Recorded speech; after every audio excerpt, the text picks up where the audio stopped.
Hi, it's Dave Oates from Joanna North Associates. I just wanted to speak to you today about a really common scenario that we come across, where we have clients who come to us to let us know that they recently found out that they have a sibling that was adopted that they didn't know about, usually born many years ago. And one of the situations where they tend to find out is it's often after the parent that they share, and typically a birth mum, after they've passed away, and so they have, the death of obviously the loved one to deal with, but then they also find out this information, and other relatives will often come out and tell them about this sibling that they didn't know about after the mum might have passed away, or sometimes they're going through somebody's possessions and they come across documentation which kind of sets the alarm bells ringing that there's another sibling here that they've just never known about.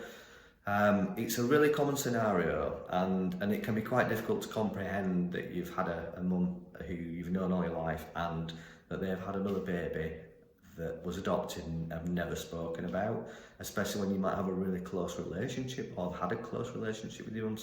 But it's incredibly common, and I always say to people, you've got to place yourself in the context of the time. So many of these adoptions will have happened in the 40s, 50s, 60s and 70s typically, and times were very different then. People viewed being a single parent especially, or having a child out of wedlock, as perhaps not the done thing. And as a society, one of the most common ways we would deal with it is we would sort of funnel people into a process of adoption, because it was felt that was the best thing to do at the time. Obviously things have changed a lot now. We have a very different outlook. So for people who've have lived through a different time period and live in sort of these modern times, they can't really comprehend how a child could be given up for adoption. So there are a lot of things to come to terms with when you find out something like this. It's quite a lot to do.